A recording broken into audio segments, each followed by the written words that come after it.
വർഷം കഴിഞ്ഞാലും trend out ആവില്ല 100% എനിക്ക് ഉറപ്പുള്ള ആൾക്കാരുണ്ട് നമ്മുടെ ഈ കേരള ട്രഡീഷണൽ ജ്വല്ലറി. അപ്പൊ ഇത് നമ്മുടെ അടുത്ത് മാങ്ങമാല, മുല്ലമുട്ടുമാല, അതുപോലെ കാശ്മാല, ഇത് 3 ലോങ് ആണ് വരുന്നത്. ആര് വേണമെങ്കിൽ നല്ല സിമ്പിൾ ആയിട്ട് പറഞ്ഞു പറ്റിക്കുക അത് എക്സാക്ട് ഗോൾഡ് ആണെന്നുള്ളത്. കാരണം കണ്ടാൽ അങ്ങനെയേ തോന്നുള്ളൂ കേട്ടോ. അപ്പൊ ഇതിന്റെ ഷോർട്ട് നമുക്ക് അവൈലബിൾ ആണ്, കാണിച്ചിടാവേ. ഇങ്ങനെയാണ് കേട്ടോ ഷോർട്ട് വരുന്നത്. ഈ ഷോർട്ടിൽ നമുക്ക് ആ 3 വേരിയേഷൻസ് ഉണ്ട്. എക്സാക്ട് സെയിം തന്നെയാണ് പറഞ്ഞത്, ഷോർട്ടാണ് പറഞ്ഞാൽ ലോങ് ആണെന്ന് മാത്രം കേട്ടോ.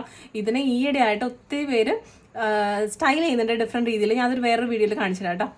അതുപോലെയുള്ള ഒരാൾ തന്നെയാണ് കേട്ടോ ഇളക്കത്താലി. നമ്മൾ വിചാരിച്ചു ട്രെൻഡ് ഔട്ടൊക്കെ ആയി എന്നുള്ളത്, പക്ഷെ ഇല്ല, ഇന്നും ഇളക്കത്താലി ഇഷ്ടപ്പെടുന്ന ഒത്തിരി പേരുണ്ട്. എസ്പെഷ്യലി നമ്മുടെ കുഞ്ഞുമക്കൾക്ക് ഇതുപോലെയുള്ള സിംഗിൾ ലെയർ ഇളക്കത്താലിയൊക്കെ വെയർ ചെയ്ത് കഴിഞ്ഞാൽ അടിപൊളിയാണ് കേട്ടോ. പിന്നെ അതേ താലിക്കൂട്ട്, ഇത് എൻ്റെ ഒരു പേഴ്സണൽ ഫേവറേറ്റ് ആയതുകൊണ്ട് ഞാൻ ലോഞ്ച് ചെയ്തൊരു പീസായിരുന്നു കേട്ടോ. പക്ഷേ ഇതിന് കിട്ടിയ റെസ്പോൺസ് ചെറുതൊന്നുമല്ല, ഇതിനെ പോലെ കുറേ ഫാൻസ് ഉണ്ടെന്ന് അന്നാണ് എനിക്ക് മനസ്സിലായത്.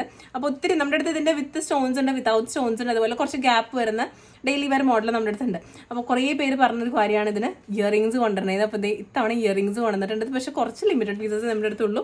അപ്പോൾ ഇങ്ങനെയാണ് താലിക്കൂട്ടം. കുറച്ചും കൂടെ ലെങ്ത്തിൽ വേണമെങ്കിൽ അങ്ങനെ ഇടാം കേട്ടോ. വിത്ത് ഇയറിംഗ്സ് ആണ്. അപ്പോൾ